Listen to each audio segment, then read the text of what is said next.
When Ben died, he made very little noise. It was the computers that alerted me.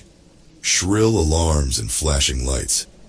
I hadn't even gotten out of my sleeping bag before my smartwatch had lit up with half a dozen messages about system failures. Astronaut 1, heart rate monitor failure. Astronaut 1, skin conductance monitor failure. Astronaut 1, VO2 monitor failure. The situation didn't sink in until I was shaking an unresponsive Ben. White eyes rolling back into his skull. Blood pooling in his ears like red jelly. Viscosity. Mass. No gravity. It made me nauseous to look at. HQ would later say Ben died from an aneurysm. 1 in a million. A freak death that just happened to occur in low Earth orbit. So what now? I asked after all the panic had died down and the reality of my situation finally settled in.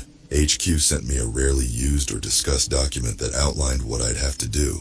Bodies pose a unique threat in microgravity, it explained. All that order becomes disordered. What is solid turns to liquid. What is liquid turns to gas. First thing I needed to do was to put Ben's body somewhere that had no oxygen and was freezing cold. Somewhere he would pose no danger to himself or me. Isolated, but easily retrievable. The conclusion was obvious. I knew what they'd suggest before I even reached that part of the booklet. It happened so fast that Ben was still warm when I put him in the special bag designed to endure the vacuum of space. I kept expecting him to protest, as I pulled at stiffening limbs and manipulated swelling joints. Every step of the process, every zip, every bit of Velcro. I had to remind myself he wasn't going to complain. It felt intimate, but it wasn't. Intimacy requires two people. By that point, Ben was just meat. The spacewalk itself was something else. The bag that surrounded Ben's body inflated in the vacuum, and I instinctively felt the urge to undo what I'd done. There was a body in there, and bodies aren't meant to have so little between them and outer space. When I touched the bag, I could still feel him beneath the paper-thin material. The crease of an elbow, the bump of his nose. By the time I reached my destination, his body already felt brittle. Attaching him to the station was easy enough, on a technical level. Leaving him there went against every instinct I had. After that, there was no pretending he was coming back. A day later, and I began to pack his things away. There was a catharsis in it that I found calming. I cataloged his belongings with thin detachment. Most of his things were dry and uninteresting. Photos of him with a dog, a copy of a Michael Shea book, a certificate of excellence from NASA that he received when he was 10. He discovered a comet he'd told me during our first meeting. Backyard with a telescope. NASA let him name it and everything. That was how he knew he wanted to be an astronaut. Described it as a calling. Ben was like that. A real-life Boy Scout. In life, he'd had no edges. You'd think given our history we'd be close. Two men selected based on extensive psychological profiling.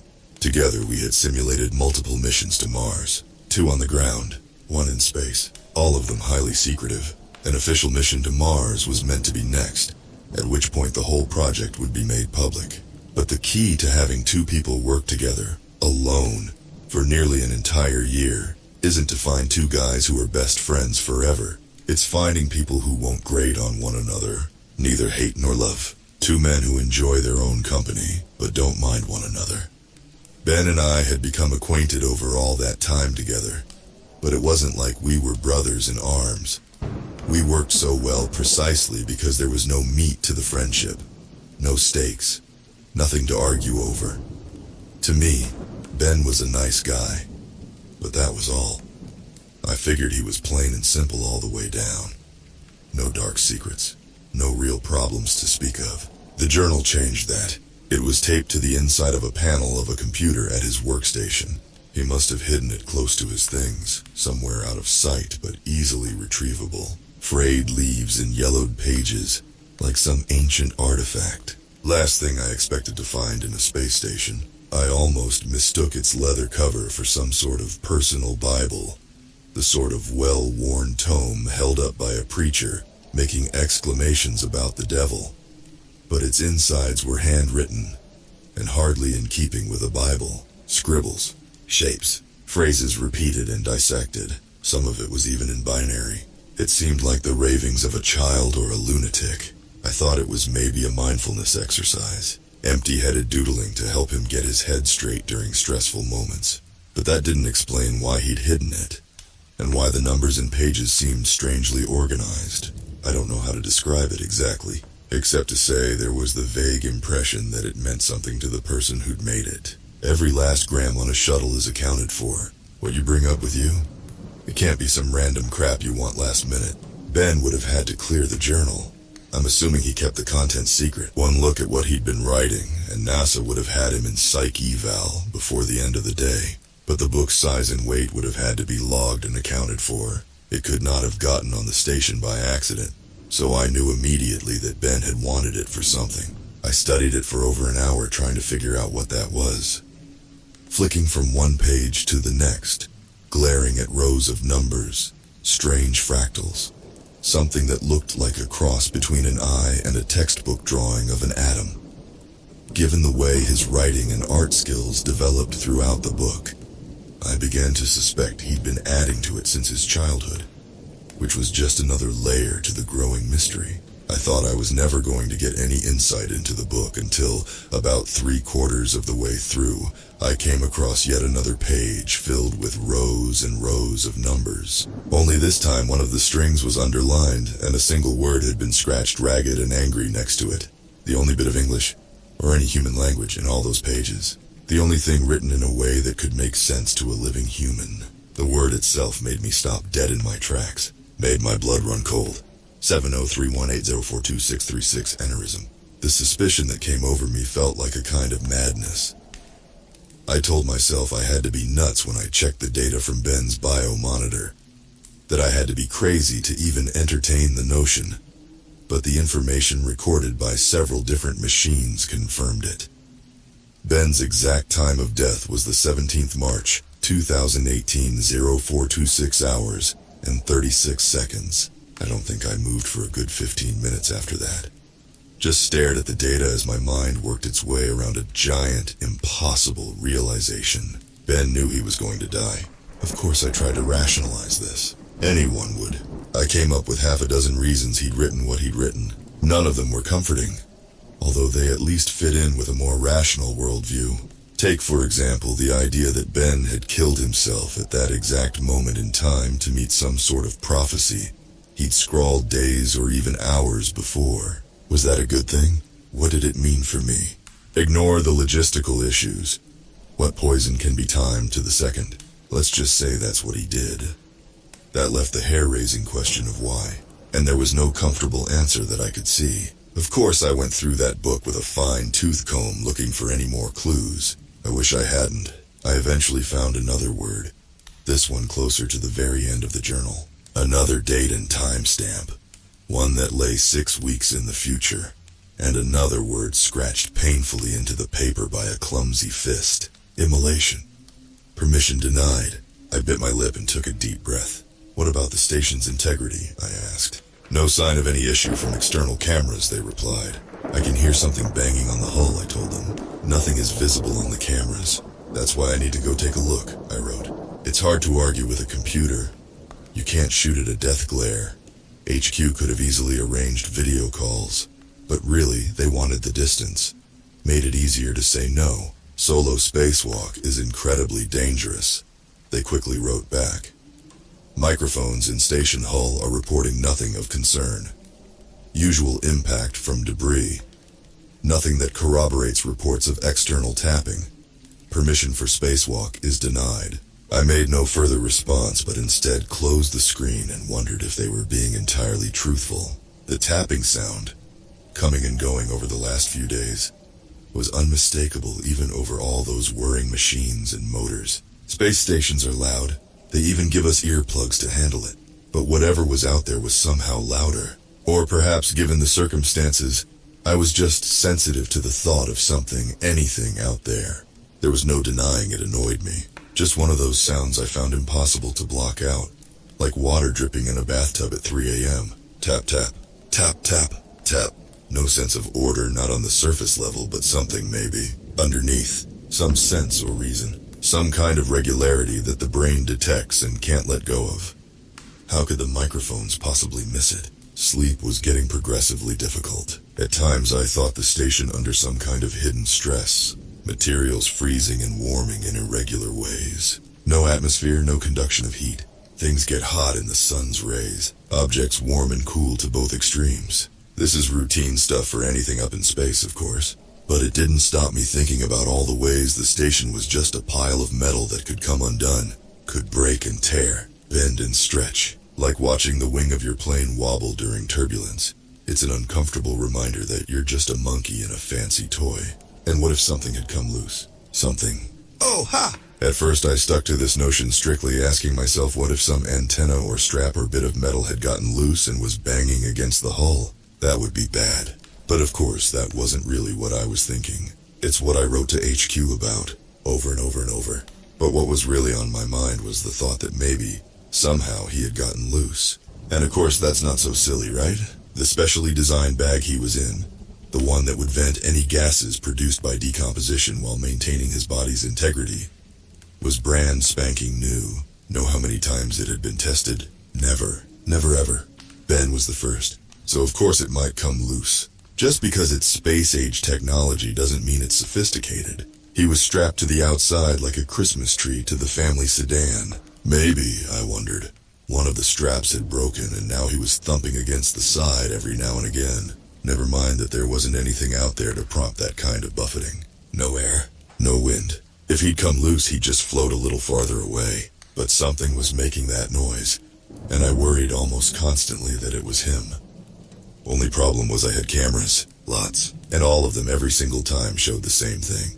The bag, barely changed from when I last saw it in person, strapped firmly and securely to the station's hull. This should have reassured me. Should have, but it didn't. Something was out there, tapping at the hull, on and off. No pattern, no reason, no correlation. It came and it went, seemingly choosing its moments to bother me the most.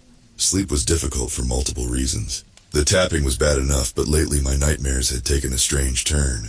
Black. Cold. In them I was trapped in a suffocating film. Freezing cold. Non-stop agony. Fighting furiously to free myself was this black void of a nightmare. Like all deeply terrible dreams, it colored my thoughts for the rest of the day. And each time I had it, it got harder to shake.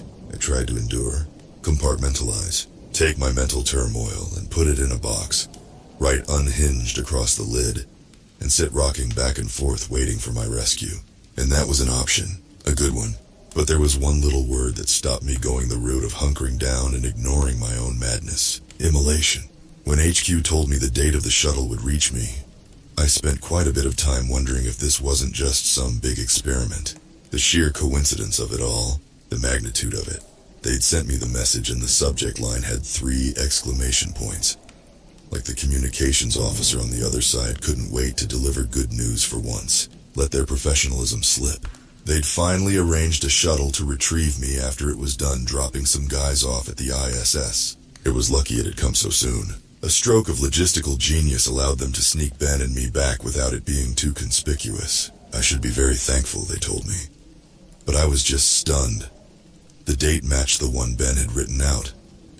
Factoring in travel time, I'd be entering Earth's atmosphere at the exact time the prophesied moment would come and go. Ripe for an error, a misplaced heat pad, a mistimed thruster. Something, anything to go wrong and leave me plunging to my death in a burning metal tube. Ripe for immolation. If it wasn't Ben out there tapping away, I wanted to know. I needed to know. I was a rational man, a skeptic. I did not believe the natural world would produce a man that could predict his death down to the minute or the second. Nor did I believe he could predict mine. But I am only an animal. I am made of meat, vulnerable, a raw nerve in a world of jagged rocks. And I am risk-averse. That word, immolation. Not random, not chance. Up in the void, surrounded by pure oxygen, fire was a constant risk. Ben's little numbers loomed large in my mind. I had to make sure everything was in place. Had to make sure there were no errors. If it was a prediction, which I refused to accept at face value, then maybe I could take heart from it. What could Ben do in the face of an aneurysm? Nothing! But immolation, fire, an accident, that sort of thing could be avoided. Just so long as everything was in working order. Just so long as everything was where it was meant to be. What did HQ know? Cameras and remote operators. Not enough. No one else was in that tin can except me. Why even have humans in space if you wouldn't trust their instincts and judgments? I needed to know what was making that noise. I needed to get out there. HQ caught on too late. I was inside the suit, the airlock cycling by the time they realized. I chose my timing well. Halfway through my maintenance shift, told them I was taking a look at the suit, make sure everything was in order. Meant they were slow to catch on to what I was doing. Technically, they could stop the process at any stage. They could do anything from their side. But I threatened to force a manual override that would shut them out from that part of the system. They told me they'd court-martial on return, but that was a piss-weak threat.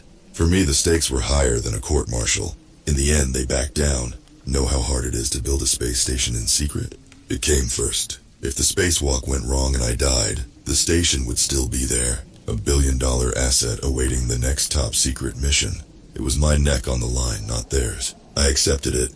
Under time pressure, HQ accepted it too. By the time the door finally opened, and I was able to gently guide myself out and around the rim, so that I was clinging onto the station's exterior. They'd already tapped into the cameras, and were guiding me along to my destination. But it was background noise to me at that point. Their voices and little pings. Constant readouts of suit temperatures and the distance to the station hull. Meaningless. All of it. What mattered was the sound. Tap, tap, tap. I was anxious by this point. Or perhaps, if I'm honest, scared. Space is all extremes. Not just heat, but light too. The shadows cast are vast and strange. You move in and out of the Earth's shadow like it's a hand in front of a projector. And the ones cast by yourself and your surroundings are a special kind of black. The station, with its myriad of pipes and cables, was covered in abyssal shadows. Long warped things with ambiguous origins. Sometimes I looked at the darkness and wondered if there was anything there at all.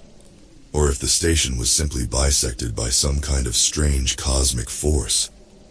Like I might fall into it somehow.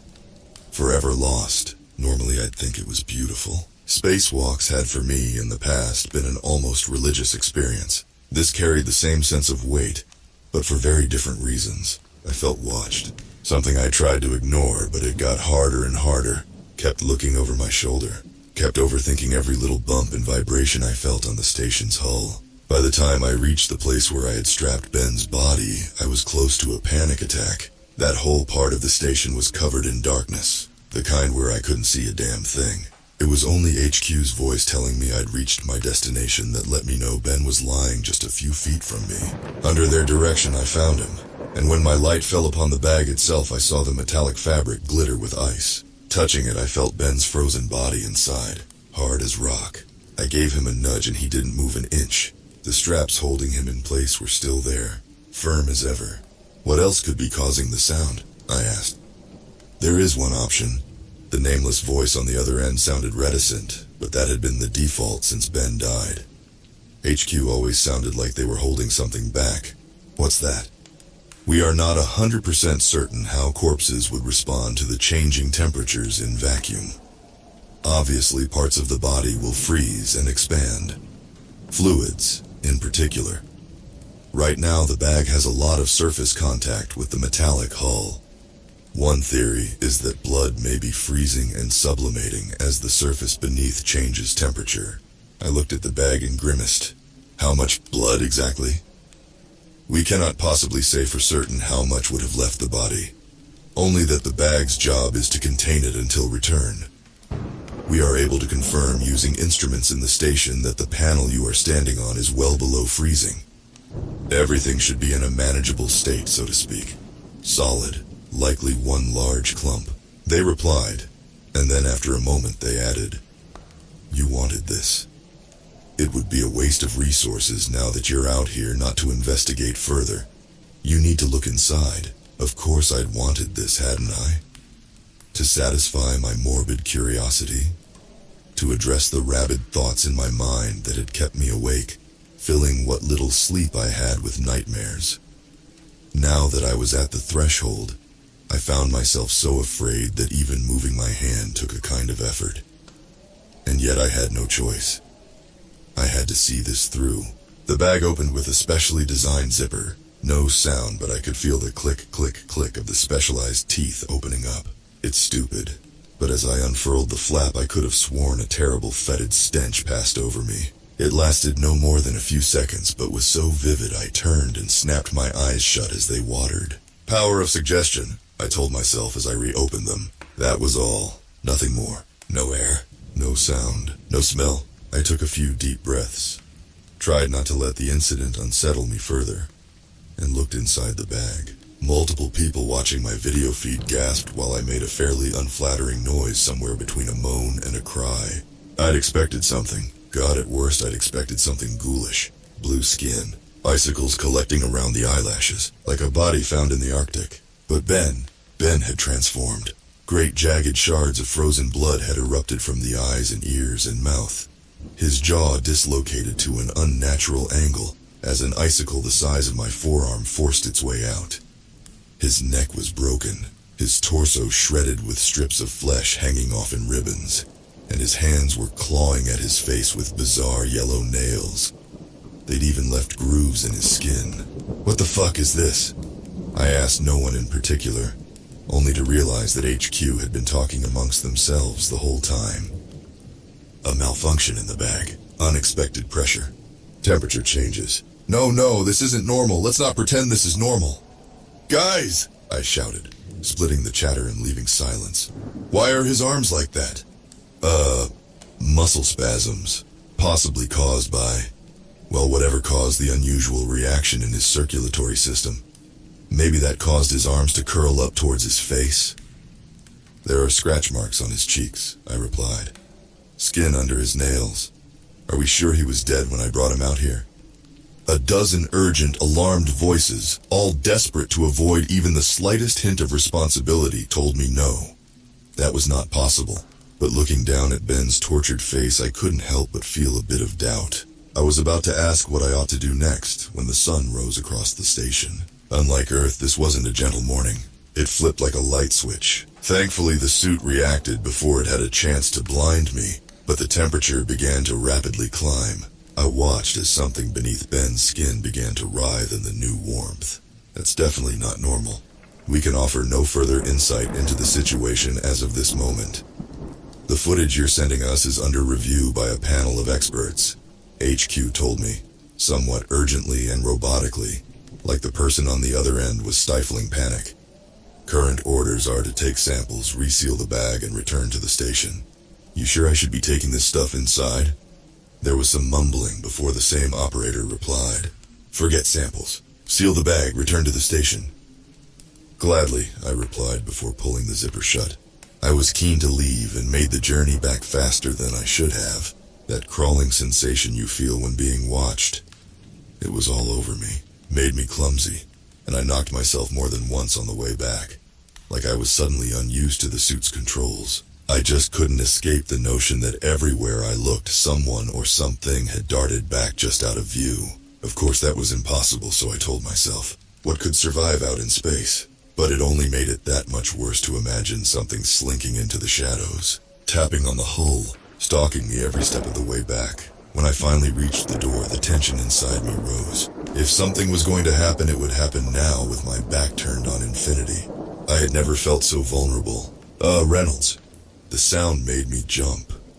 I'd been so focused on my surroundings, I'd forgotten I was being supervised by a room full of people, 1,000 miles away. What is it? Reynolds, we're seeing something here we're not sure of. Being told you should hold off on returning. Something about the voice on the other end made my stomach sink. They didn't just sound confused, and make no mistake, when you're clinging to the side of a station all on your own, confused would have been bad enough. But no, there was something else. Fear. There's an anomaly, they added. No one down here knows how to proceed. We're currently seeking input from higher-ups. This is unprecedented. What's going on? It began with, signals from some of the biomonitors, specifically Ben's. That last word hit like a truck. What? Yes, and the cameras are. At first we thought they were malfunctioning. It appeared as if Ben's bag was empty. And then, Reynolds, we noticed something else. Guys, what's going on here? I'm being told I can't say more, just wait. I tightened my grip on the railing, my heart pounding.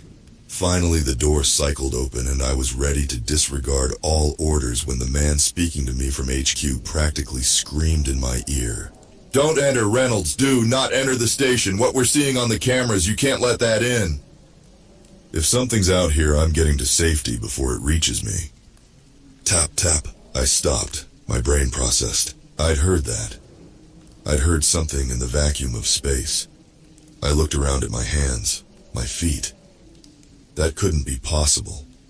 Not unless... Tap, tap, tap, tap. Without moving my head, I turned my eyes towards the very edge of my helmet's vision and watched as a single yellow fingernail tapped gently on the glass. The man in HQ spoke in a terrifying whisper. He's on your suit. The terror that shot through me was electric. White fire coursing through my veins. Without even thinking, I reacted like I just found out there was a grenade strapped to my back. All instinct. No rationality. I cried out and swung around, trying to knock Ben off my back, but all I accomplished was setting off some alarms as I damaged my suit. "Get it off!" I screamed at no one in particular. "Get it off me!" I thrashed desperately and felt something shuffling around the exterior of the bulky suit. Finally, my eyes fell on something useful. The jet controls. I fumbled my hands into place and immediately blasted myself into the open pressure chamber, turning at the last minute so that the back of the suit smashed into the thick secondary door. I only hoped that whatever was clinging to the back of me was destroyed by the impact. But when I looked up, Ben was still out there gawping at me with a mouthful of frozen blood. Slowly, his movement packed with the eerie confidence of a predator. He prepared to enter the station. "Reynolds, get away from the door. We're initiating an emergency shutdown." Ben had one hand inside when the door slammed shut and cut it off. Even in space with the bulkhead between us, I could have sworn I heard him scream. There was no ignoring Ben or the sounds he made. Not anymore. Terrible thumps that battered the station, their location changing seemingly at random. This drove the people on the ground insane. Oh, I'd heard my fair share of rationalization over the last few hours. Been sent books worth of written material from every type of expert you could imagine. Ever since my colleague's death, I'd been wrestling with all sorts of bizarre thoughts. But after the spacewalk, it was like they'd spilled out of my head and were now terrorizing other like-minded skeptics. Try as they might, no one in HQ could make sense of it. But they didn't have the journal. After what happened during my spacewalk, it became a priority for me to figure out what the fuck was going on. Those numbers Ben had recorded weren't gibberish. I'd sort of known that from the start. To read them was to feel like you were reading another language, something secret and hidden. And while I never cracked the code, not even now after all this time, I did figure out where Ben had found it. Light. The trick was to dig deeper into Ben's research. Specifically a pet project of his he'd spent nearly his entire life chasing. A little comet. A ball of ice. Way out in the Kepler belt, close to where the solar system abates and the great cosmic void begins. Something small and insignificant that rotated and shifted and occasionally caught the sun, bouncing photons right back at us.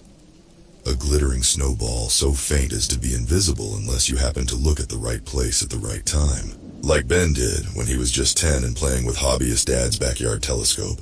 A light in the darkness. A light that spoke to a few instruments Ben had adjusted to record each little emission. Flash on, flash off, flash on, flash off, flash on. Tap, tap, tap. Binary to hexadecimal, and from there, God, something else. Something that spoke to him. Something out there had spoken to him. I don't know what scared me more. The sound of a reanimated Ben pounding away at the station. An imminent, all-too-near threat, or the thought of something in the void whispering unknown secrets to a man for the last 2 decades, an idea that occasionally rose over me like the tide, swallowing me whole if I dwelt on it for more than a few moments. I never did figure out what the transmission was saying, but I was transfixed nonetheless, not just by Ben's little journal that contained hundreds, thousands of handwritten records, but the live transmission he had set up on his computer. The one he'd converted into a sound. It was like an earworm on steroids, like white noise made of acid, a flood of alien ideas that left me confused and drooling if I listened for too long. All told, I spent no more than a few days with access to that transmission, and by the end I felt like I was on the verge of melting away. But Ben had been exposed to that thing since his childhood. Spent years and years listening and recording and waiting, working towards something none of us could really hope to understand. I had to assume that transmission was responsible for his death, and even worse, what had happened to him afterwards. Had it always been the reason for his coming to space? Had the Ben I'd known just been a sham? The sound, the light coming from out there. It felt wrong. It wasn't a gentle lull or a siren's pull. It was dark and overpowering. Why had he given into it? Why had he done everything it wanted? How much of his life had been lived because of its needs and wants? One thing I could be sure of as I spent days listening to Ben's furious rampage on the exterior of the station, whatever had spoken to him, it was hostile, and it couldn't be allowed to come back with me. Reynolds, I'm being told this is going to be a bit of unconventional pickup. I scoffed as I finished suiting up. That was an understatement. What did they tell you? I asked as I pulled the helmet down and initiated the door's opening sequence. There are concerns about contamination, the pilot told me. Not sure what that means. Didn't say if it was biological or chemical. All sounds a little weird if you ask me, but we're meant to pick you up mid-spacewalk. Is that right? Yep, I replied. Huh, you up for that? We're told we can come about 200 meters away, but you'll have to close the rest with the suit's thrusters.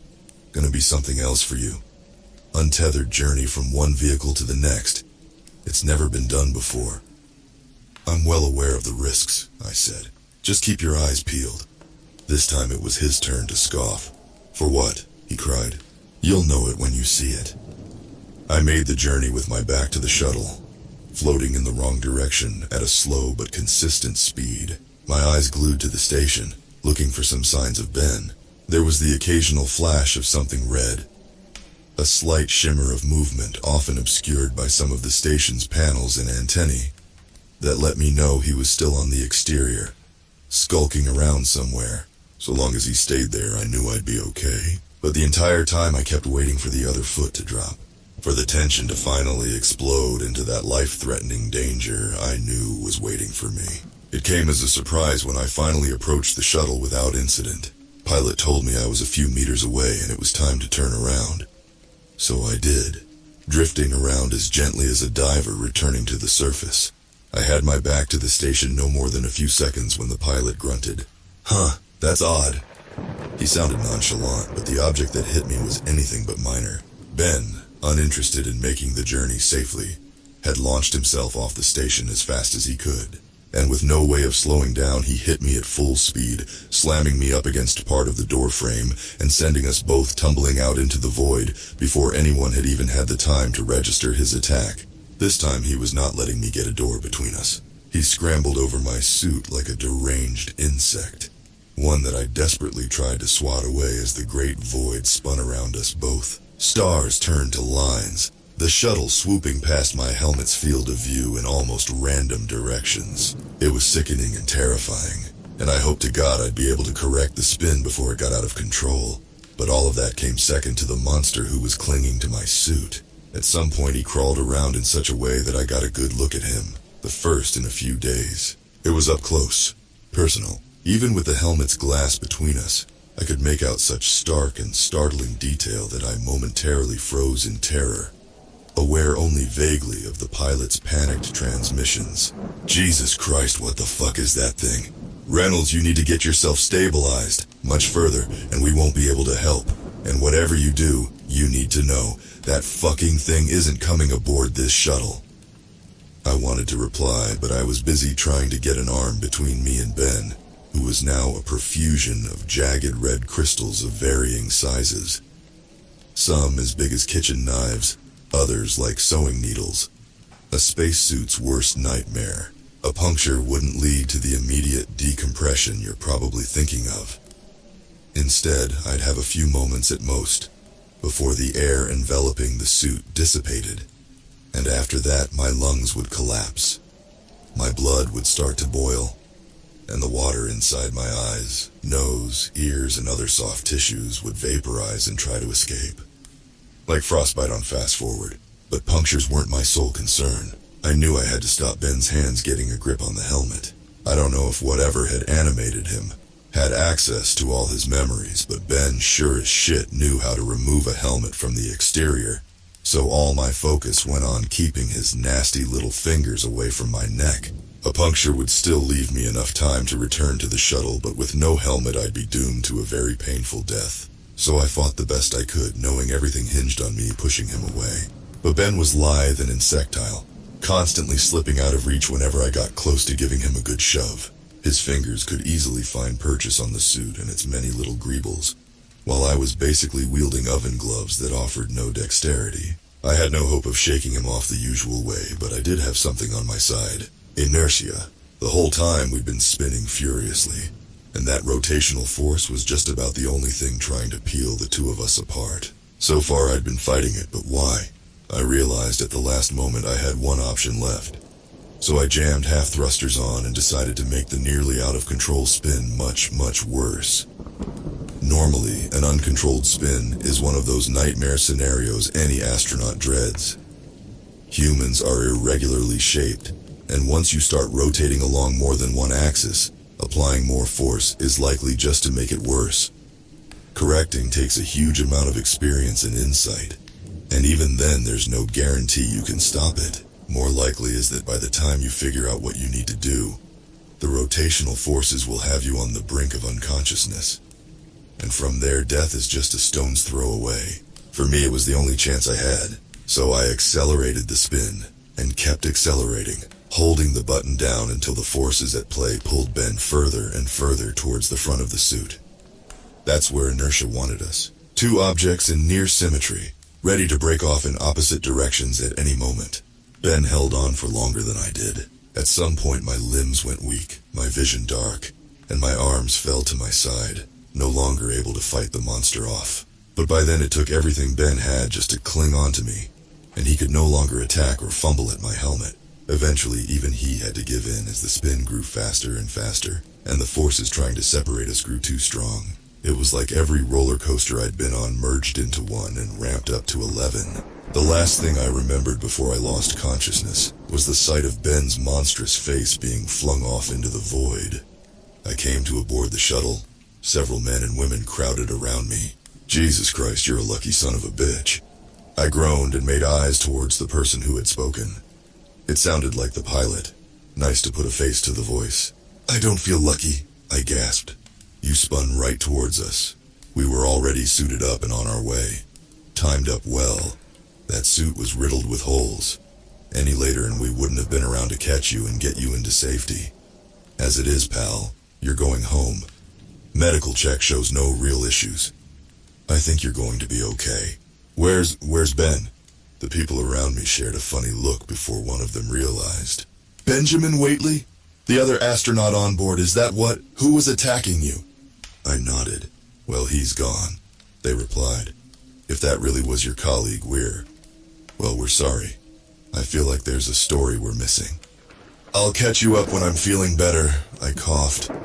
Well, whatever happened to him, he'll be re-entering Earth's atmosphere in the next hours, the pilot replied. What then, I asked. The pilot thought for a second. Human body on re-entry, he'll go up in flames. Immolation.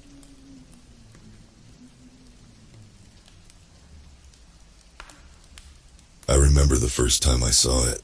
A small orange bin with multiple warning labels, a clear lid, and what appeared to be a plastic lock that rivaled those classified as child-proof. And inside were syringes. Interesting, I thought to myself. Hey, honey, I asked her from the bathroom to the bedroom. Yeah, she called back. What's this? What's what? The container full of syringes. Oh, it's a container full of syringes. I know that much, honey, I chuckled. But what for? Are you okay? Oh, the fertility doctor said I need to inject myself daily with hormones to increase our chances of getting pregnant. Fair enough, I thought to myself. Oh, okay, just wanted to make sure. And then, we didn't talk about it. For a couple weeks. Until I continued to see it there, and began wondering how long it'd be in the house. There was just something about a container of needles that gave me the creeps, until I asked, Hey, honey? Yeah, she replied. How long will you have to keep up the treatment? Treatment? Yeah, with the syringes. Oh, right, those. She paused for a moment before continuing. It's hard to say. I have to go back and do some testing, and depending on how that turns out, I either have to keep taking it, or I don't. Got it, I replied, not wanting to pry too much. Eventually, the plastic bin filled up with syringes, and then it disappeared, until the next day when a brand new empty one showed up. After a while, the new one filled and disappeared, and was replaced by another, and so on, and so on. To the point where the bin became so commonplace in the house that my wife and I stopped speaking about it, and I nearly forgot about it, until a year later, when I saw that the bin was still in the house, and inquired about it again. Hey, honey. Yeah, she replied. Not to trouble you, but I just wanted to check in on your health. I see that the syringe container's still in the house and was wondering how long you'll need to be using it. Oh, don't worry. The doctor said my illness was getting better. Illness? Yeah, the one I told you about. You didn't tell me about an illness, you told me. But I stopped myself, curious to see what she'd say. What illness is it? A perfectly non-threatening one. That needs to be treated is all. I see. Just another few months to a year and I'll be back to normal. And like that she walked away. Illness? I thought to myself. But she had told me the needles were for fertility purposes. I started to grow suspicious, unsure which of her two explanations was a lie, but convinced that one of them had to be one. That's when I started to pay a little closer attention to my wife's comings and goings, and eventually noticed that every day she would go out to the shed. Hey, honey, I asked. Yeah, she replied. What do you do out in the shed? The shed? Yeah, I see you going out there every day, and was just wondering what you do in there. Oh, right, the shed. Well, she hesitated. I water the plants. Plants in the shed? Yeah, well, I didn't want to clutter up the house, so I've been buying them and keeping them in there. I see. But you don't bring any water out with you? I keep a big bucket of water in there, so I only need to refill it every few weeks. Got it. It seemed to make sense, but something just didn't add up. So one day when she went out to run errands, I snuck out to the shed to see what was inside. But it was locked. She's keeping her plants locked up, I thought to myself, trying to make sense of the situation. But I shrugged it off and went back inside. Until a few days later, when, after a few sleepless nights, I couldn't stop thinking about it. Couldn't let it go. So the next time my wife went out to run errands, I took an axe, cracked open the lock, and tossed the axe to the ground behind me. But what I didn't know was that my wife had forgotten something in the house, and had come back while I was outside. And before I could open the door to the shed, I heard an ominous voice behind me. You shouldn't have done that, my wife said, her face completely deadpan. I turned around to find her standing there. Honey, I just wanted to see the plants. I looked down at her hands. In one was an unused syringe, cap still on. In the other was the axe. Don't you dare open it, she commanded. Course not, I said, holding up my hands as a display of peace. Now go inside and never come out here again. Of course, honey, I don't know what I was thinking. I headed back inside, my body shaking in fear, as I saw her drop the axe and step inside the shed, closing the door behind her, unable to process what had just happened, and too terrified to do anything about it. I went about my day business as usual, my mind consumed by what could possibly be in the shed. I tried to sleep that night, beside a woman who, for all I knew, was lying to me and capable of horrible things. But I couldn't. So when I got up in the middle of the night to go to the bathroom and saw that she was fast asleep, I snuck downstairs and went back out to the shed, this time keeping my axe in my hand. There I found the door to the shed still unlocked, its former shackle still lying on the lawn in pieces. I opened it, stepped inside, and closed the door behind me, and what I saw was grotesque. A bulbous, heaping pile of sludge, standing as tall as the shed itself, with barbed tentacles and an uneven pair of eyes that seemed to be slowly dripping down its body. I took a step back, but before I could even reach for the shed door, a tentacle wrapped around my leg. Not knowing what else to do, I raised my axe above my head and brought its blade down onto the tentacle. The creature didn't react, but I suddenly heard my wife scream from the bedroom as if she was in pain. It's linked to my wife somehow, I realized, before looking back at the creature, seeing a few human bones below, and remembering the news of hikers disappearing in the woods behind our house over the past year. The monster started lashing out, its tentacles flailing and flailing as it attempted to grab hold of me, while its slimy body formed into a barb-filled mouth and began to move closer. I had no other option but to defend myself, so I took my axe and just started swinging at it. And each time I struck it, so too did I hear my wife screaming out in pain, her voice getting closer and closer and closer, until eventually she arrived at the shed screaming, "Stop! It was wounded. I was just treating it with medicine." But by the time she opened the shed door, it was too late. The creature had been hacked to pieces, and as the creature lay there lifeless, so too did my wife, nearly unconscious from the traumatic experience. An hour or so later she awoke with no recollection of what had happened that night, or the entire year prior, the bulbous monster having taken over both her mind and her memory. And when I tried to explain to her what had happened, and told her about the excuses she had made up, including the one about fertility, she replied, "Oh no, I wasn't even seeing a fertility doctor, but I could look into it." To which I replied, "Let's just keep trying naturally. I've had enough needles for 1 year."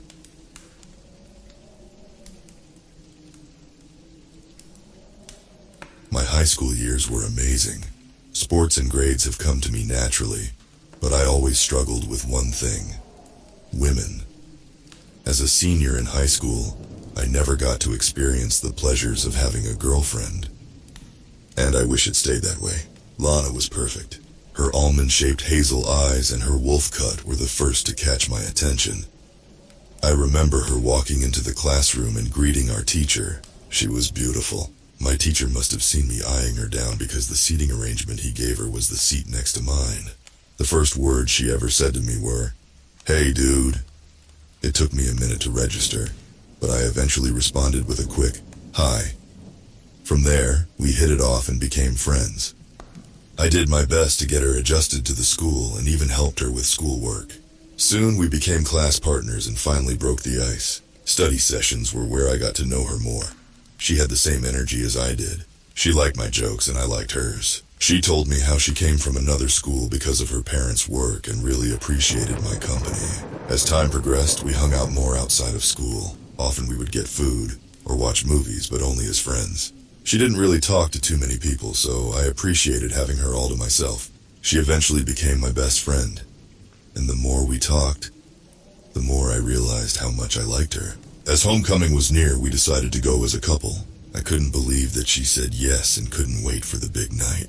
This is where it all went wrong. As the day of homecoming approached, I grew anxious. This was the furthest I've gone with any girl. The first 3 years of high school were lonely. I always went to homecoming with a group of guy friends. Many of them congratulated me on the achievement. My mom was very proud and made sure I was ready.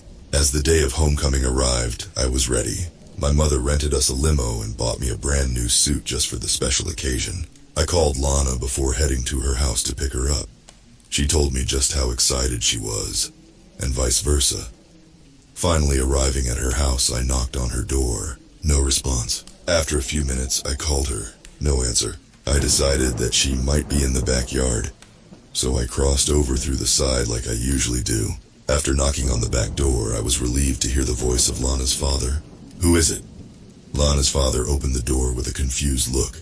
"Can I help you?" he asked. I stated that it was me and I was here to pick Lana up. I told her parents I could pick her up ahead of time, so I was confused at the question. Her father just stared at me like I was crazy. "I think you have the wrong house." Of course, I persisted and asked if this was some sort of joke. I remember seeing another figure walking towards the door. It was Lana's mom. She seemed very relaxed and approached the door stating, "We don't have a daughter."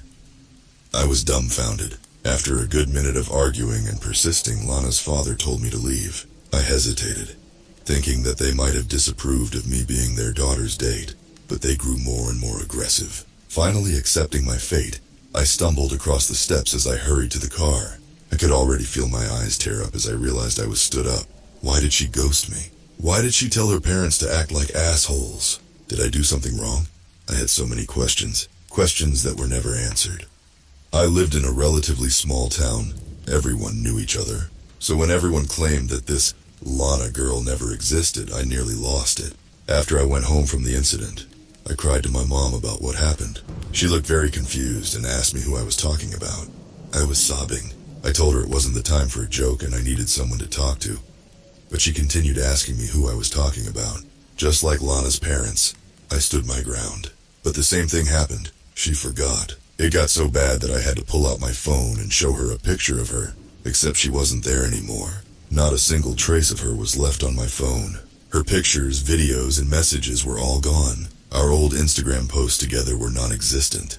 Most importantly, her number, which I memorized by heart, never existed. Was I dreaming? The girl that I was talking to for over half a year never existed. Did no one believe me? Or did everyone forget? That was 20 years ago. With no one to talk to or believe in me, I moved on. I later moved for college and did other things with my life. Eventually, I met my wife. She's the love of my life. We have 2 healthy boys and another one on the way. I have a decent job and a happy life. My wife Emily stays home to take care of the kids. Since my work is enough to support the whole family, we often go to parenting sessions together. We weren't certain if we would be able to juggle another child, and marriage has been hard. So we decided to learn how to have a balance. It was going great until last week, 2nd December 2023. It's been 2 decades since I last saw her, and that's why I'm writing this diary. I almost forgot about her after all these years, but I saw her. After our parenting session, Emily and I went to get lunch. We ate at one of those restaurants with an outside cafe. The table we sat at was adjacent to the sidewalk which pedestrians walked on. As I waited for Emily to come back from the restroom, I noticed one of the pedestrians at a distance. I wasn't able to immediately recognize her, but I knew she looked familiar. The closer she got, the more I was certain. It was her. It was Lana. She didn't age as much as I did. She looked about 30-ish, and still had the same type of haircut and eye color. I couldn't believe my eyes. I don't know why, but I was scared, like she was going to do something to me. However, she seemed unaware, like she didn't see me and just kept walking. My eyes followed her as she walked down the street, eventually turning a corner. I wanted to follow her, but my wife was coming back. I thought I was hallucinating, but I was certain it was her. When we went home, I couldn't sleep. For 20 years, everyone I've talked to about Lana never believed me. It got so bad I started to think I made it all up, a way to cope with the loneliness I was facing in high school. But I was certain. I saw her, 12th of January 2024. I have been skipping parenting sessions with my wife because of my busy New Year work schedule. My wife has been going alone and tending to the kids a lot more. She's been doing it well. However, she recently talked to me about a new friend she made at the class. Her name is Lana. This is probably insignificant, but I haven't heard that name in a while. What really stirred me was the way my wife described her. I was a bit shaky, but reassured myself it couldn't be her since it's a relatively common name. She will be coming over for dinner in a week, so I will have my suspicions answered soon. 19th January 24. I don't know where to begin. I sat in the living room scared for the worst. So when my wife opened the door to the sound of Lana greeting us, I nearly passed out. It was like seeing a ghost, a mere dream from 20 years ago. My wife introduced us and quickly sat us down at the dinner table. I remained reserved. I did my best to control my emotions, not speaking for the entire dinner other than a few yeahs or no's. Lana actually seemed uninterested in me and was getting along with my wife very much. I didn't know how to feel. She was real, right here, in front of me. After bottling my emotions, I finally built up the courage for confrontation. "Do you remember me?" I asked Lana. Both my wife and Lana turned to me confused. "Sorry," I remember her asking. "In high school? Senior year?" I asked again, this time a little bit more demanding. Lana looked confused. My wife was surprised. "You knew Lana?" I didn't answer. I never really told anyone about Lana after I moved to college, and didn't think it was important to bring up with Emily. I just looked at Lana. I wanted her to say something, anything, but she didn't, keeping the puzzled look on her face. "You disappeared," I said aggressively. My wife started getting tense, unaware why I was so persistent. Lana also started getting uncomfortable. I could just tell by the way she looked at me. There was no remorse behind those eyes. It's like she forgot, or never knew. Either way, the rest of the dinner was extremely uncomfortable. I excused myself from the table, and currently I am in my room writing this entry. Lana just left. My wife had a lot of questions. She was mad about how unwelcoming I was, but after explaining everything, she understood. It's been a very long time since I've told someone about the high school incident. My wife was very skeptical at first. Since I had no proof of knowing Lana in high school, she didn't believe me. It was only when I started telling her specific details about Lana that she started believing. I told her about her parents and a few other experiences that I'm not comfortable sharing. Emily told me she wanted to avoid Lana at parenting sessions, which is understandable, so we decided to quit the program. Emily was confused. How could someone just disappear?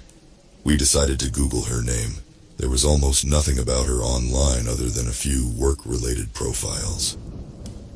We spent 2 hours doing this with no results. My wife told me that it was getting late, so we're giving up for now. 3rd February 2024. It's been a month and life has been as usual. We decided to stop going to parenting sessions. Since then, we haven't seen or talked to Lana. Because of that, this will probably be my last entry. I think it's best to leave it that way. We have our theories. My wife thinks she might be a ghost, but I think this is something else. But either way, I'm done worrying. It's been years, and I think it's time to stop thinking about her. This is goodbye for now. 25th of February 2024. I can't sleep tonight. I got a few hours in, but I woke up from a bad dream again. This is the second time. I didn't feel like writing an entry the first time since I figured it must have been just a dream. But this one was unusual to say the least. In the dream, I saw my wife. She was far, but I could tell it was her. I started drifting towards it, unable to do anything but watch. She was smiling, with her arms wide open, motioning me to come to her. I felt happy and at peace staring into her eyes. It was like when I first met her, I knew she was perfect. She started speaking. "I love you." I wanted to say it back, but couldn't. This was a lucid dream, but I couldn't control myself. She kept saying it. "I love you, I love you, I love you." But then her voice started deforming like she was choking. She kept staring at me. Her hands were bound at her sides and her eyes stayed locked onto mine. "I love you, I love you, I love you," she kept going. But I couldn't take it. She was choking on something. Each gasp for air ended with an "I love you." A red fluid then started trickling out her mouth. Blood? I didn't know, but now she wasn't talking anymore. Her hands were on her throat, gasping for air. I couldn't do anything. I wanted to wake up for it to end, but I could only watch. It all happened so fast. She was now on the floor, spasming and fighting for her life. I was yelling on the inside, but still unable to move. Her eyes, they were still looking into mine. Her head stayed in place, but her body shook uncontrollably, until she stopped. I thought she was dead. I wanted to yell, to scream, to see if she's okay, but I couldn't. Her lifeless body rested on the floor. It was pure silence. All I could do was look at her corpse and couldn't take action. I prayed that she would get up, but no one heard me. Her eyes were still open. They were now rolled back. I could only see the whites of them, but her head was still facing me. I didn't know how to react. I was shaken to the core. I stared at her body for a few minutes. It was all I could do. But suddenly she started moving again. It was like she came back to life. Her eyes rolled back to the front of her head. I could hear her joints snap, crackle, and pop back into place. She then got up and started walking towards me. I was ecstatic. I thought I lost her and was beyond relieved. But something was wrong. She was smiling. The smile you get from a funny joke. As she walked toward me, she scanned my body up and down. My wife now stood right in front of me. It's almost like nothing happened. Like she didn't just die and come back. Something was off. She started laughing. No, she started howling. An uncontrollable howl like the Joker. I was so confused until she started peeling her face off. First, she started with the top, Gripping the middle of her scalp, she grabbed her own hair and tugged each side downwards. She was now hysterical, laughing so hard I could barely hear the sound of her scalp ripping open. Her skin started ripping downwards towards her nose. I could see her skull now. Blood was everywhere, covering her face and body. But she kept going. She was now at her eye level. Her face looked like a peeled tomato with two bulging eyes sticking out of it. I couldn't bear the sight, but finally she stopped laughing. "I love you," she whispered. I wouldn't even wish what I saw next on my worst enemy. She yanked the skin she ripped off and threw the long pieces on the ground. She then looked me in the eyes and laid down. I wanted it to end. I couldn't watch this anymore. She then curled up into a fetal position like an embryo. Her body turned white. Not white as in pale, but white as in Voldemort white. Her clothes disintegrated, but her body was smooth. Its features were all gone, like a human morph suit. She started spasming again, but this time she wasn't talking. The two pieces of skin seemingly disappeared. I couldn't fathom what was happening. Her body was transforming. After a brief moment, features started returning. I could see a face again, breasts and hair, but it wasn't my wife. As her face started setting back in, and her hair started growing back, I knew who it was. She started getting up with her hands covering her privates. A smile grew on her face. A sinister smile. I couldn't believe what I was looking at. "Miss me?" Lana asks.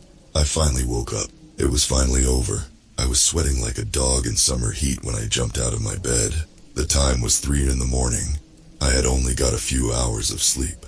I quickly checked to see if my wife was okay. She was sleeping soundly. I've been replaying the dream in my head over and over, even though it was just a dream. I told Emily how scared I felt. I have so many questions. Something tells me this isn't going to be the last time. For now, I'm going to take tomorrow off from work and relax. Maybe I just haven't been getting enough sleep. 1st March 2024. The dreams haven't stopped. They've been mostly the same. My wife dies, and Lana comes out of nowhere to scare the shit out of me. I started using melatonin to get better sleep, but it only made the dreams worse. We visited a sleep specialist yesterday, and he told us the problem could be within my subconscious. He told us the best way to solve the issue is to find and face the issue. Of course, I already knew the issue. It was Lana. I still had so many questions that were lingering within. How has she returned? We haven't talked to or seen her since the night of the dinner, so we decided to attend another parenting session to find her. Of course, she wasn't there. I wasn't very surprised, but my wife assured me we would find her eventually. As of now, we have had zero luck. 3rd March 2024. Still no luck. We've gone to sessions every day for the past couple days and haven't seen her. We asked the staff if they have seen her, but they told us she stopped coming about the time that we stopped as well. My wife thought this was a coincidence, but this is nothing new to me. The dreams have been getting worse, and I fear for my own health. I have been consistently waking up in the middle of the night sweating and yelling. I need to fix this soon. 5th of March 24. It's currently 2 a.m.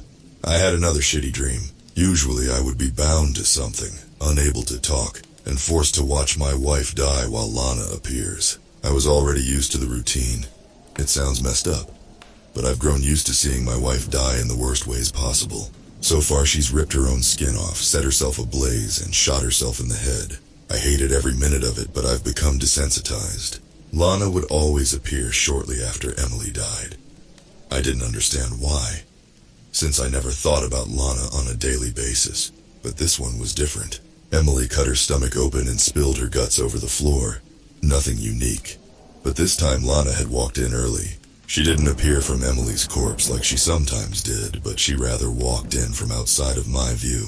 This time she approached Emily, still bleeding to death, and gave her a kiss on the cheek. Shortly after, Emily was lifeless, and Lana turned her head towards me, like she usually did. She walked over to me and started smiling like she usually did, but this time she touched me.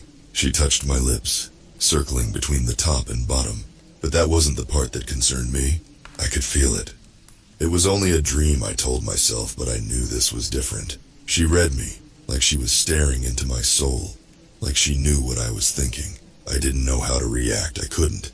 I wanted to die at that moment, until she said the words, "See you soon," and gave me a light shove. That's all I could remember. I woke up and now I am writing this entry. I woke my wife up and told her what happened as well. Now we both can't sleep and seriously don't know what to do. My wife has booked me an appointment for the physiatrist tomorrow. I think it's for the best. Holy fuck. After my wife booked me an appointment for tomorrow, we decided to watch a movie. We couldn't sleep and didn't know what else to do. About halfway through the movie, I heard a tap on one of the living room windows. It sounded like a rock. I ignored it, too wary to check. But another tap came shortly after. This time both my wife and I went to check. Peering out the window, we couldn't see anything since it was too dark. I didn't know what to do, feeling like a child, wanting to stay in the safety of my home. My wife told me to not worry, and how it was probably a couple of pranksters up late at night. But a couple of seconds later, there was a loud banging on our back door. I feared for the worse. I grabbed my shotgun from the bedroom safe. I've never had to use it before. My wife said I was overreacting, but after experiencing the dream, I was not taking risks. Shaking in fear, I headed toward the back door and told my wife to stay behind me. I turned on the backyard lights and listened for sound. It was super quiet since it was late at night, but I still didn't hear anyone in the yard. After a few minutes of waiting by the door, I finally got the courage to prop it open and check to see what was there. Of course, there was nothing unusual. The backlight dimly revealed the backyard, illuminating the barbecue grill and the silhouette of two trees. Other than that, I saw nothing else. To reaffirm my safety, I hesitantly called out, "Anyone there?" My wife was clutching my hand behind me, but I was confident no one was there, until someone replied, "I'm here." At first, I thought it was our elderly neighbor, but this voice was younger and higher pitched. This voice was familiar. My wife instantly jumped back. I think she realized before I did. It was Lana. I couldn't see her at first, but I knew. Her shadow was hiding under one of the trees. I only saw it when it started moving towards me. A dark shadow hovered on the ground, slowly edging its way toward my wife and I. I immediately raised my gun, realizing there was nothing I could see that was making the shadow. Its shape narrowed as it shifted from the light. It was moving by itself. It finally stopped about 10 feet away from us. The shadow then grew bigger, about as wide as a sewer plate. I pointed my gun at the thing, but I didn't know what I was aiming at. Before I could think, a hand appeared from the void. It reached for the grass and started pulling itself out. Along came an arm, then a head, and then a full body. The figure had long hair and tattered clothes. Its skin was rotten like a corpse. My wife quickly pulled out her phone and called the police. I was now face to face with the thing, with my gun as the only protection I had. After taking a closer look, I recognized her.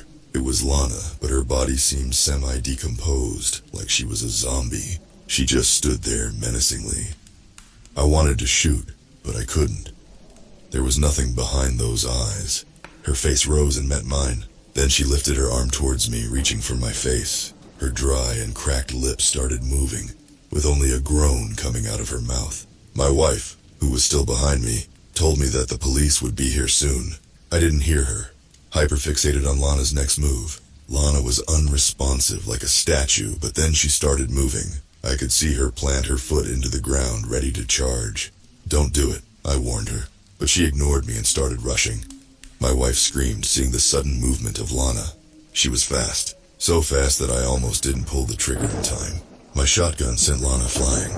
Bits of her body flew through the air as blood spewed everywhere like a piñata. The sight was gruesome. I stood there realizing I had just shot someone. The sirens of the police were now only a few houses away, and I turned to tell my wife to get them. But she must have already gone to tell the police what happened. As I was waiting, I moved closer to the remains of Lana. I wanted to have closure, to make sure it was over. But when I approached the body, I noticed something wrong. The hair was different. This wasn't Lana's hair. This was my wife's. I flipped the body over only to see my dead wife's face, eyes still open, with a look of horror. I shot my wife. I could hear the police breaking down the front door, but I didn't know what to do. In the heat of the moment, my legs started moving. Running, I ran across the backyard and jumped over the fence to my neighbor's yard, then the next yard, and then the next. I ran until sunrise. I am currently staying at a friend's house 30 miles away from home. My kids, I can't go back. There will be a hunt for me soon. What have I done? 8th March 2024. The dreams are still here and have become a lot worse. I fear for my children, but there's nothing I can do. The police are on a search for me. I thought about turning myself in, but I couldn't do it. I stayed at a friend's house for a couple nights until the bounty for me was released. I can't sleep at all anymore, but I know what I saw that night. Lana was there. This might be the only documentation I have of Lana's existence. But I want the world to know. For me, this is the end. I refuse to live like this. I'm currently at the top of a skyscraper, and I think I'm gonna jump.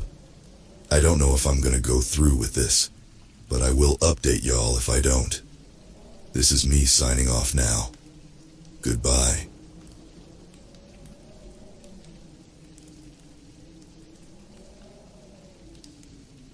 The past year had me riddled with anxiety, and only until recently did I find the dread-filled pit in my stomach become quenched by relief.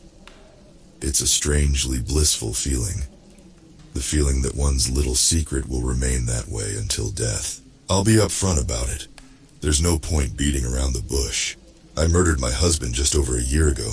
We'd been hiking when a quarrel led to something more spiteful, more vicious. It was raining heavily, and as we'd neared a small cliff, wherein I had judged that a fall from it would certainly not kill anyone, I had pushed him. Yet what I had failed to calculate was that he'd fall and hit his head on a rather sharp rock, killing him instantly. I was so frightened. I leapt down immediately, noticing how much blood had pooled beneath his crushed skull, splashing upwards at me with each pulsing raindrop that fell onto him, onto us. Like the blood was trying and failing to splatter back at me in retaliation for what I'd done, to mark me externally, in the same manner that guilt and fear had done internally. I did what any normal person would have done, and called the police and ambulance services, explaining everything that had happened bar a few crucial details, that my poor, dear husband had slipped from the torrential rain and lost his footing, tumbling backwards to his demise. It wasn't hard for the police to believe my tale. With no previous mentions of abuse, verbal or physical, they quickly accepted my story as fact, and the gushing words from my in-laws and his friends cemented it on the official report. It's funny, isn't it? The way that pervasive guilt makes crocodile tears flow with ease. It wasn't an unwelcome sight to see a bereaved spouse crying a fountain at their love's funeral. That's the point of marriage. Till death us do part. But no one ever expects it to happen so soon, so early in the binding contract. We'd only be married for 2 years before I murdered him, and had been high school sweethearts long before that. The sympathetic hugs and pats that wrapped around condolences allowed me to crumble more, to feign pain in a fantastically authentic way, the performance of a lifetime. Till death us do part, and in death he had parted from me, and the role of victim had been unceremoniously reversed.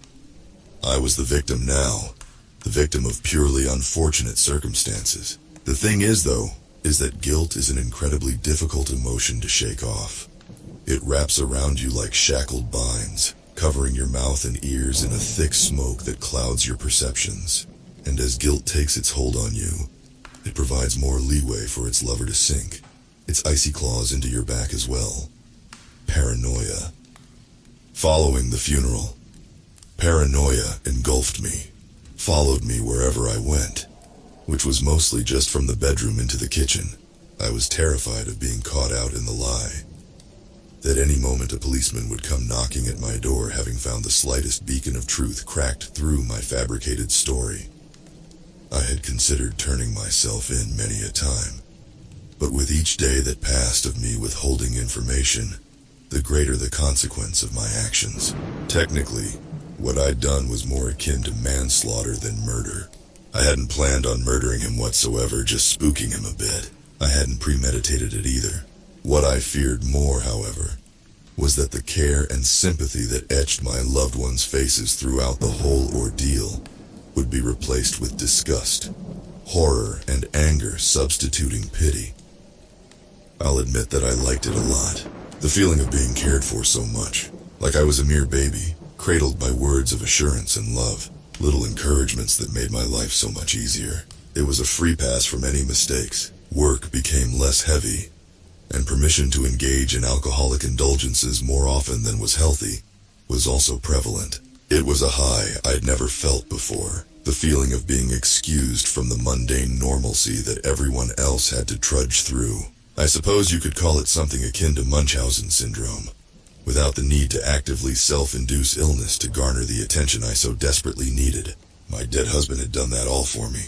I was finally free from the shackles of societal expectations, and slowly but surely I was able to overwhelm the guilt and paranoia that had once overwhelmed me.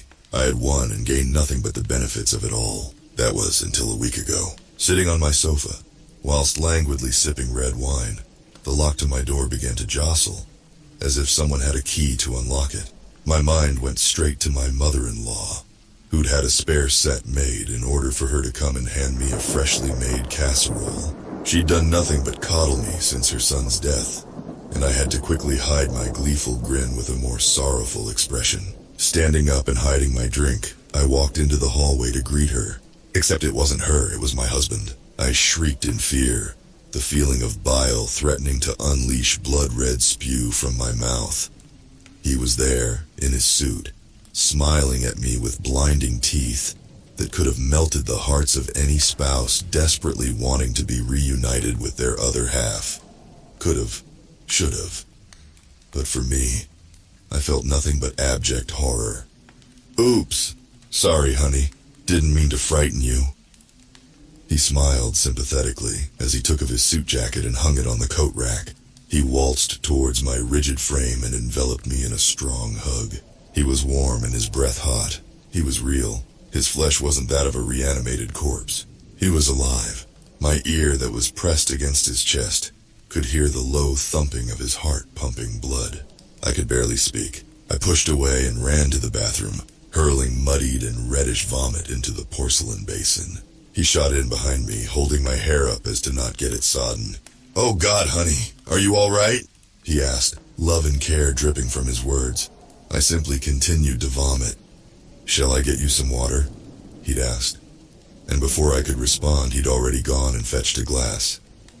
He held it to my lips, and the cold fluid cooled the acidic burn in my throat. How are you?" I'd finally managed to mutter out, my tone croaked. I know.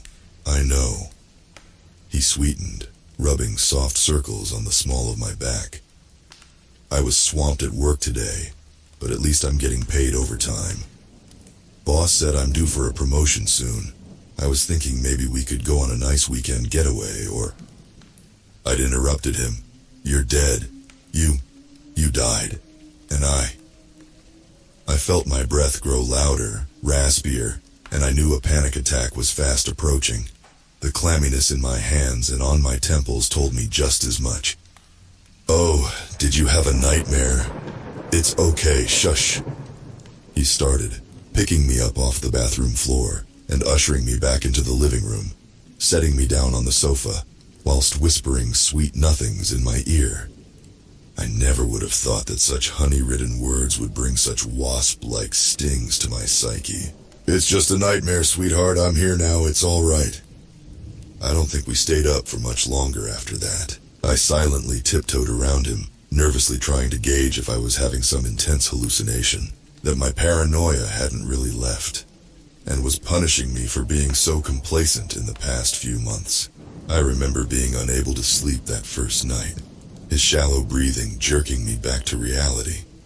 I'd wriggled out of his grasp when he slept, as though his warm touch scolded me with each lingering moment. The next morning he disappeared, and for a moment I'd felt relief.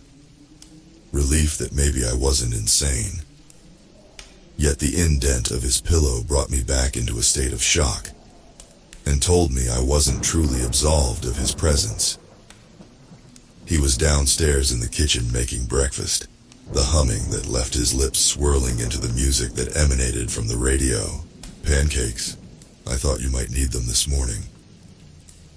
He beamed, his shirtless, muscular frame hidden only by an apron adorned with flour.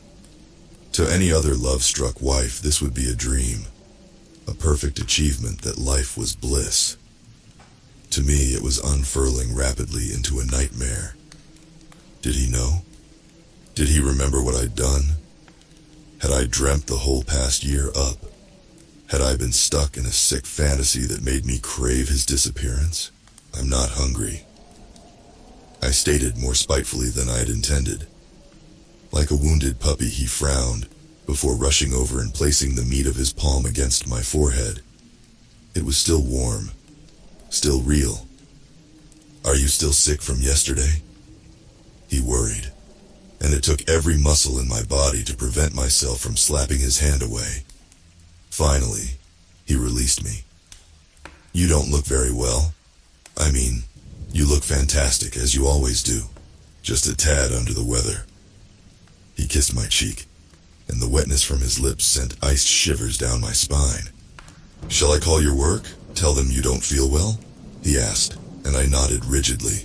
He smiled warmly once more. Okay, you go off to bed. I don't want you dying on me. I remember how gut-wrenching that last sentence was. For a moment I thought I saw a darkly humorous gleam in his eyes, like he'd caught me in a trap, like he was toying with me. I turned on my heel and ran back up the stairs, slamming the bedroom door behind me. I remember how I paced round the room, biting at the skin around my nails until they became sore and pink. A knock on the bedroom door made me shoot into the bed, pulling the covers over my head and pretending to be fast asleep. He'd come in, and the weight beside me on the bed told me he was close, and growing ever closer to my exposed ear. Honey? He inquired in that sickly sweet voice that I'd long since forgotten until the past few hours.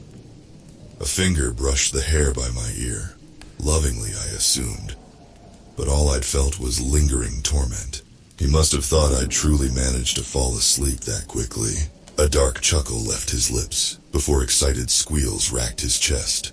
Like a child who'd been allowed an ice cream for behaving well, I was so focused on keeping my body still, on the thudding of my heart, that I hadn't realized his mouth being mere inches from my ear.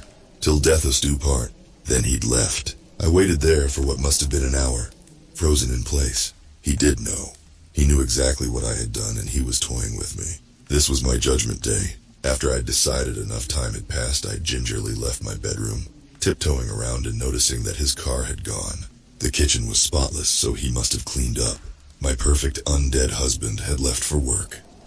I went on Facebook. No messages left with condolences from his friends. In fact, the entire post I'd made about the passing of the love of my life had completely disappeared without a trace. All the photos of family events that had me looking solemn and shy were now replaced with almost exact replicas, except for the smiling face of my dead husband peering at the camera next to me, his large hand clamped around my waist or shoulder, as if he'd never died. I couldn't stand it. Everything I'd gained, everything I'd worked so hard for, was so cruelly ripped from me. It was like I'd died. I was no longer the poor, grief-stricken wife. I was the happiest and luckiest woman in the world. It destroyed me from the inside out. I needed it. The sympathy, the victimhood. I craved it stronger than ever before. This must be what opioid addicts feel like, when the euphoria is so suddenly stripped from them. The cold shaking of my fingertips felt just as much like withdrawals. So I decided to kill my husband again. This time, make sure he was really never going to come back. Never ruin my life again. I went out for a drive and bought some sleeping pills. Lots. Just over-the-counter stuff, but strong ones nonetheless. A few bottles on being his favorite wine, and a couple of steaks to make his favorite meal. I'm not that much of a villain, you know. I'm kind enough to at least send him out with one last hurrah. I slaved away in the kitchen, making sure that the steak dinner was piping hot and ready to be consumed once he'd walked through the door. I'd even lit some candles as well and dressed up nicely, putting on makeup in the exact way he liked it. I practiced in the mirror. The bashful looks and fluttering of lashes that were just coy enough to give him the implication that I was going to give him, my dear husband, everything he'd deserved. He'd arrived home and picked me up with glee at the sight of what I had prepared, swinging me around and peppering kisses all over my neck. The girlish giggles I'd forced out of my chest were truly convincing, if I do say so myself, and we sat down in the living room, ready to eat. I hope you like it, I said softly. A $1 million smile stretched over my face. How could I not? This is perfect. You are perfect. He lovingly gushed, cutting a piece of meat and placing it in his mouth. He moaned in pleasure. Simply divine. You really should become a chef. Write a cookbook. I giggled once again, ignoring the nagging disdain that threatened to furrow my brow. "Oh, I forgot," I said, clasping my hands together in the most adorable way I could muster. "Would you like a glass of wine? I bought your favorite, Albarino." It seemed impossible that his grin could grow any wider, but it did. "Wow, yes please." With that, I sauntered off to the kitchen, swaying my hips seductively as I left. Men are such fickle creatures, and hopefully any remaining doubts in his mind would soon be overridden with lustful thoughts. From the living room I could hear him muttering to himself, words along the lines of, "What did I do to deserve her?" and the like.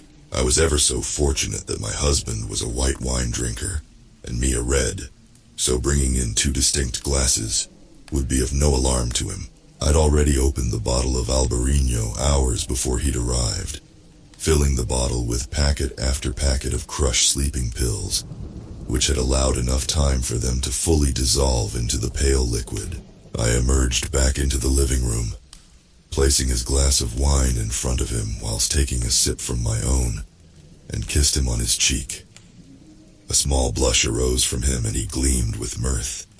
We continued to chat over dinner. A few seductive glances passed between us, before he swayed slightly and fell asleep in his chair. I checked his pulse. It was still there.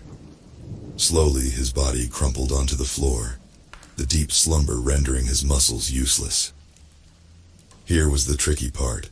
I could have left him there to inevitably choke on his own tongue or vomit, which wasn't entirely out of the question, seeing as I'd put enough sleeping pills in the wine to kill a horse. But seeing his strong frame lay on the ground made me question if it was enough to kill him. If he'd survived, that would mean the money I'd wasted on this whole ordeal was worthless, not to mention another day of agonizing withdrawals from the ultimate pleasure of being pitied. So, I changed out of my outfit and put on plain black clothing, with the washing up gloves on for good measure. Luckily, I still had a stash of COVID masks left over from the pandemic, and after placing one over my mouth and nose, along with a shower cap to prevent any hair from falling onto him, I got a hammer out of my husband's toolbox and stood over him. I had a few practice takes, swinging the hammer in the air to see what method would cause the most damage. Then I got to work. I felt bad for him, of course, sleeping there blissfully like a baby. But like any addict, I would do anything to get my fix. So I smashed his skull until his entire forehead caved in. It surprised me how little force was needed to really get in there, near his brain. It was child's play, and rather therapeutic. With each splatter and squelch, I felt the weight of the world lift from my shoulders. And though I hate to admit it, because I'm not really a psychopathic maniac, it was so unimaginably pleasurable. I was no longer forcing the giggles out. They racked my body uncontrollably. I cleaned up, satisfied that my work was complete, and dragged his body into the bathroom and placed him into the bath, allowing the shower head to help bleed him out. I checked Facebook once more, and everything was back to normal. The family photos, the post I'd made about his demise, and the messages from his friends were all back to the way they were, the way they should be. That night I slept so soundly, knowing that my once again dead husband was in the bathroom downstairs. But the next morning he was there, in bed with me, again. The feeling of his chest against my back, his arms wrapped around my body. Warm, alive, just like nothing had happened. I sobbed so much. Once again, the desperate relief I'd desired was ripped so cruelly from my grasp. Venom laced my veins, and I turned to look at him, his eyes blinking from waking up. "Morning." He smiled, kissing my forehead. I squirmed. "What's wrong?" I shot up out of bed, gasping for breath. How could he do this to me? How could he claim he loved me when he denied me such needed pleasures? "Oh dear. Are you upset about last night?" he questioned, his eyes holding that taunting glint in them once again. I refrained from answering. I really didn't appreciate that, you know?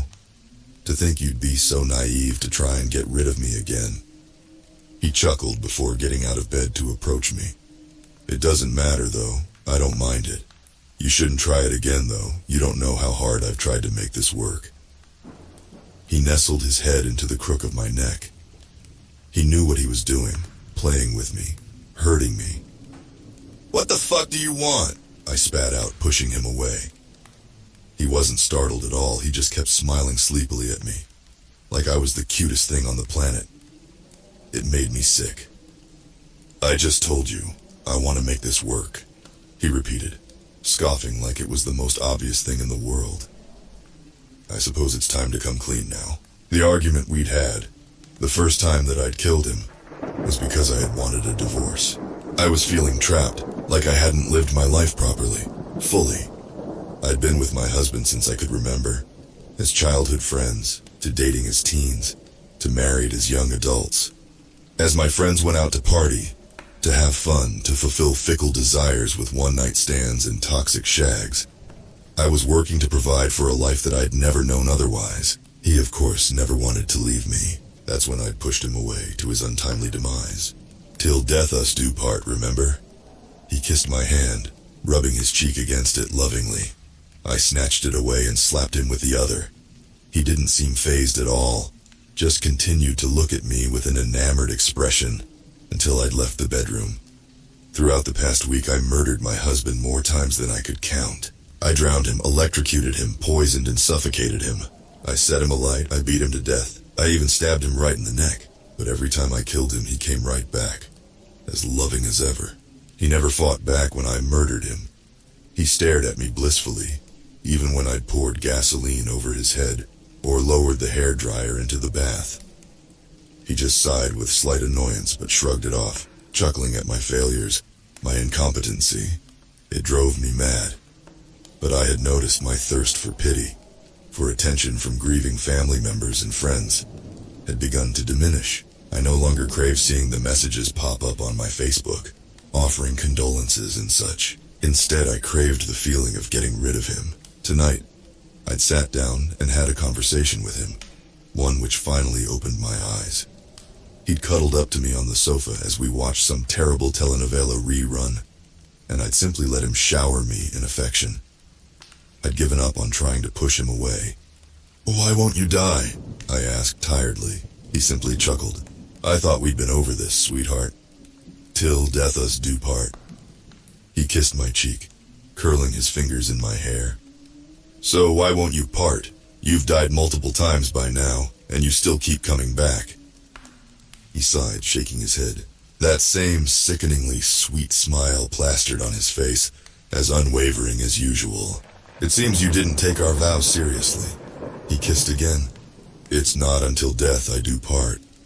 It's us do part." I poured my heart and soul into those vows, which is why I'm still here. I'm here until we both go. He sighed longingly into my neck. "You should count it as a blessing, really. You can hurt me all you want, and I'm still going to be right here, by your side. So, Reddit, think of this as my final confession, my plea for forgiveness. Forgive me, for I have sinned, but at least I will be here no more." My husband is sleeping soundly next to me as I write this, his fingertips clasped around my waist. He has no idea that I had left his car running all night. No idea about the hose I attached to the exhaust pipe that leads into our room from the window, strapped to my mouth with tape. He has no idea that I took his words so literally, that he'd been so unaware of the lengths I'd go to squash his existence for the final time, even at the expense of my own. He's right. Till death us do part. So it's my turn to depart.